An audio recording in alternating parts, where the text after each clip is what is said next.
Konbanwa. Yes, let's go ahead. I'm going to go ahead and bow into the Shomen, the dojo. Shomen Nidai. Let's bow in. A student would say to their teacher, Sensei Nidai.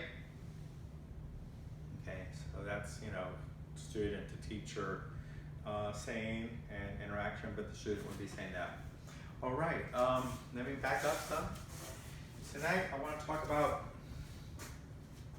some combination movements, applying this, and then moving it into kata, or I'm kind of going backwards because I'm working with you, Neil, and I don't know if Jenny's watching. Jenny, with getting the movement down, getting your movement to flow, getting teaching you some of the basic movements more from kumite fighting, but that's basically trying to make kumite and kata together, combine that bridge, because you get into very traditional styles.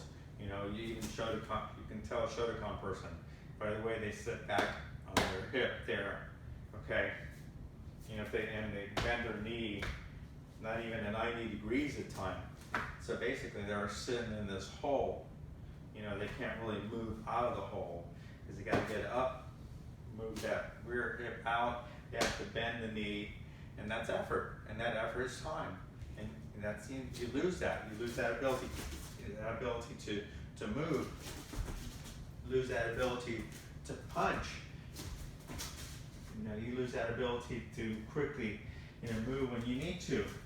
Maybe grabbing that person, foot sweeping them and punching. Okay, but I want to talk about those combinations, and I want to get you to move properly.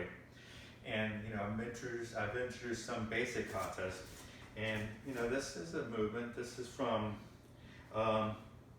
27 movements actually, and you are in that nice yoi stance, which is basically uchi hachiji dachi. That's a good one to say.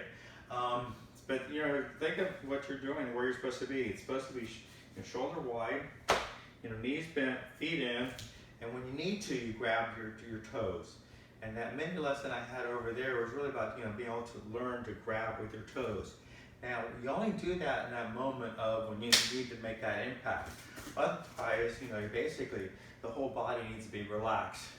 And one of the things I like to do with folks and teaching them how to get down in the Hata Tanten is, you're evading, you're shifting your weight a little bit. And as you do that, you drop your weight, gravity down.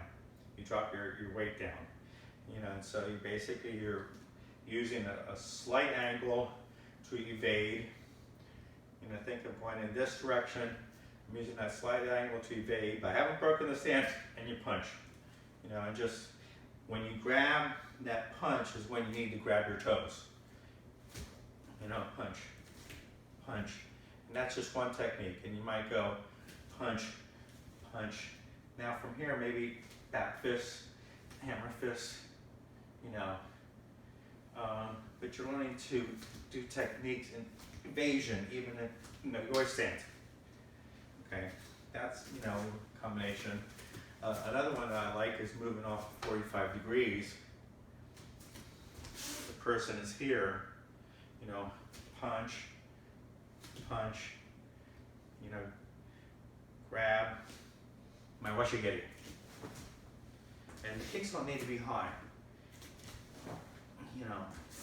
It can be even low, and you're not necessarily maybe going for the chest, but you're going for a knee, hit maybe on the inside knee.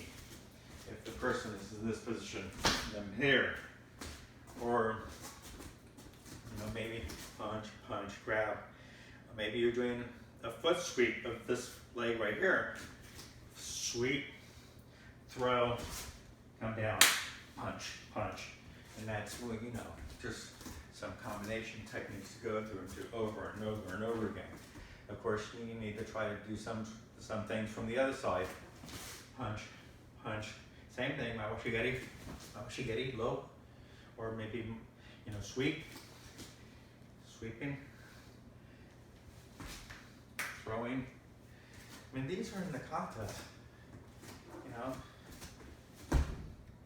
That's a grab. You're grabbing somebody, throwing them. That's another throw. Taking that another person and throwing them down and moving. So the movements are coming back to the kata. So I wanted to get you in that flow, nice flow of movement, good movement. You know, good flow, nice flow of movement, realistic flow. You know. Yeah! You know, when you need to bring it out, you do. That's another technique to learn.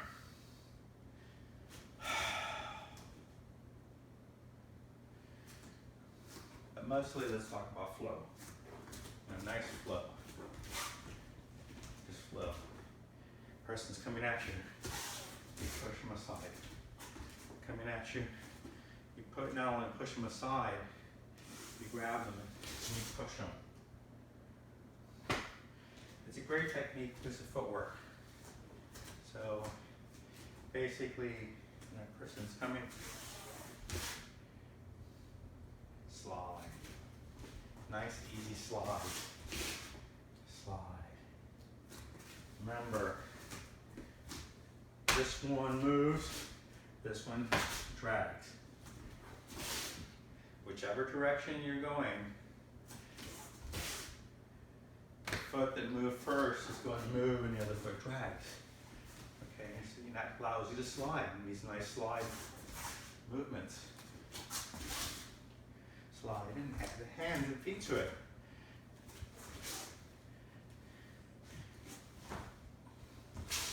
Slide.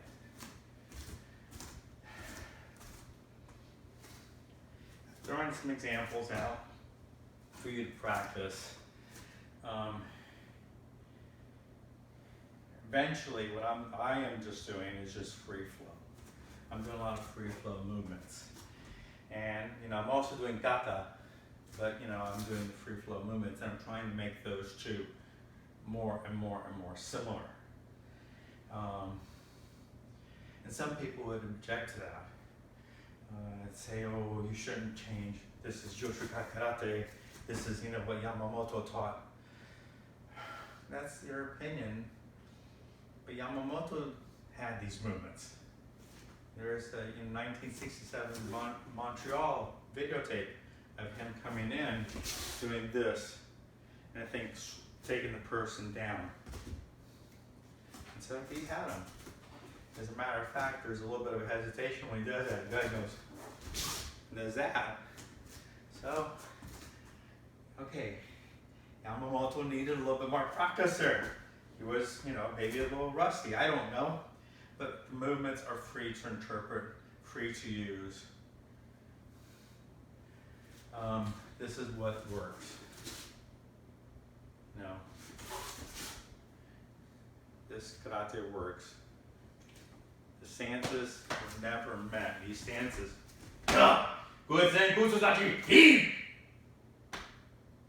were never meant to be static all the time. They're static when you need that punch, when you need that power. But they're supposed to be relaxed in between. So maybe you tense up, bam, move, you know, but you gotta release, even in kata. You know, so these techniques are just minor interpretations of what's already been there in Noshikai. So that's what I'm doing, that's what I've been taught to do. You know, that's a good movement. Just stand right here and go away. Just going over, punching. Going the other way, punching. Going the other way. You know, protecting, make a strike, punching.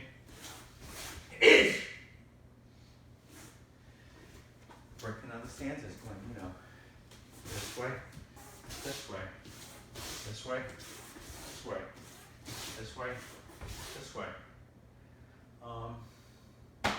Something you'd be doing kata, just work on movements. We talked about those different directions and work on good stances.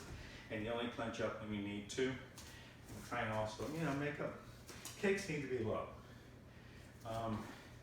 The highest I would want to come to is belt level. So that means that you're attacking more the legs than, you know, the torso. And that's fine. With a short person like me, I need to come in, you know, low. I need to come in fast. That may not be the tactic of a big person. A big person's going to probably stay on their ground more. Okay, so I have to move more. And so I have to have good stances. I must have good stances. I must have good feet placement. I must use angles. I must, you know, use good hands, good feet, and attack and defend or need to. You know, that's a good one. Coming back to Yoroi. What am I doing? Somebody grabs me. Somebody grabs me here. Bam! I hit them. Pull the hand back. Yoroi. I mean, there's 27 movements, man. You know, different interpretation. Oh, you always thought it was a strike. Well, it is a strike. But think of it, you know, somebody grabbing you, grabs you by the wrist, and you're gonna hit theirs and draw this one back. Like 27 movements, which you would go. You can draw it back. See here, you just have to draw back your hands to where they need to be in real life. You know, you're not gonna go around on the street going, yeah, man. Oh. No. Let's be real. This is real Yoshukai Karate. And as you see on the back of my shirt, and this dojo, this is Shingo Ha Yoshukai. It's a Ha, Shingo Ha. Meaning Shin meaning heart. Go to unite. Ha, branch of Yoshukai. Hall of continuing improvement. And that's what I'm practicing, and that's what my teacher practices, and that's what our folks in Shingo Ha Yoshukai practice. I think it has more of a Kyokushinkai, Ashihara, and Shin Karate flavor to it. And I've seen the Yamamoto fighters, and they have that Kyokushinkai look and feel. So this is just Yoshukai, man. Thank you very much for the lesson, and we'll be back soon.